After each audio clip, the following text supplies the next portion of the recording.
I don't have enough money for Taco Bell, but what I do have pleases me greatly. What you're looking at is an example of the basic character sheets that we used all these years.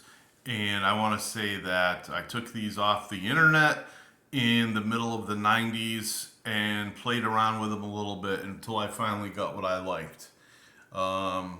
You've got all your basic stuff up here.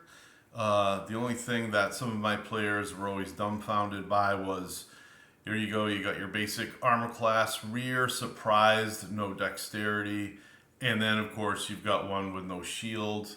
Anything else you could probably plop on over into the armor worn, otherwise I had them write down what type of armor they were wearing, even if they were wearing like a chain coif, anything covering their head. Here's all the scores for your ability scores.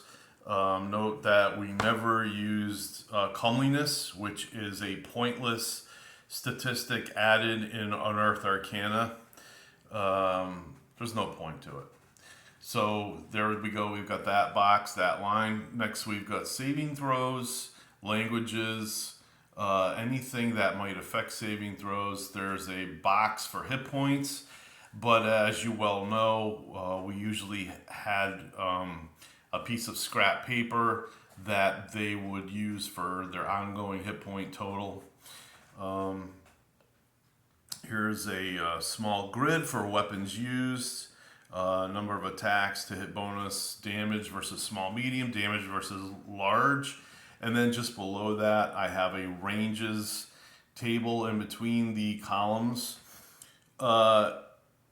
Even if they didn't have a thief character, there's still some things here where you would have the thieving skills, their movement, whether it's anything from swimming to levitating to flying, all the way up to walking, running, charging, and so on and so forth. Coins upon your person, and then in a smaller box, I got magical rings worn, and you could put other wealth and stuff here, whether it was on the character or if it was stored at home. Otherwise, I told players to write down stuff on a blank piece of paper and put it behind those sheets. Usually they'd have like 2 or 3 sheets behind these character sheets. One of them will be ongoing experience points total and some other things, spells and whatnot. Non-weapon proficiencies, and we don't use traits any longer. But again, I had come up with these kind of single traits for the players as something fun for one of the campaigns, but we don't do that anymore. Weapon proficiency slots, non-weapon proficiency slots. You've got the racial and class abilities. Anything that they had would be written here. Kind of a large space. Monks generally took a lot of space, so we used that. But I ended up making a cheat sheet for them years later. Armor and weapons, clothing, location, on head, on body, on hands. And then over here, items and gear, sacks or pouches. You'd probably put like sack 1 and then go down a few lines, sack 2, that sort of thing.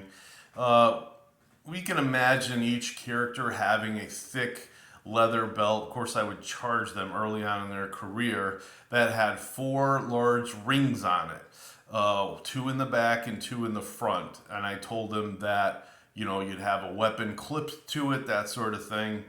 Whether you could run a sack through it and tie it to the ring, that kind of thing. Otherwise, anything else would have to be either in a backpack or tied to probably a backpack and making quite a bit of noise moving about.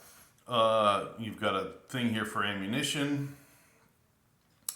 And finally, 2 years later, I made this as part of the sheet, whether they had a horse or a mount. There's everything here for that creature. And I would let the players roll for their own animals for attacks and everything, especially if they were well trained. And then here's one for a familiar for the wizards. So I found these sheets to work very well. There's only one thing I left on from years past when we did the Drow campaign, and I let the players use it for something else. Whatever they wanted to put in that box. All right, have a great day.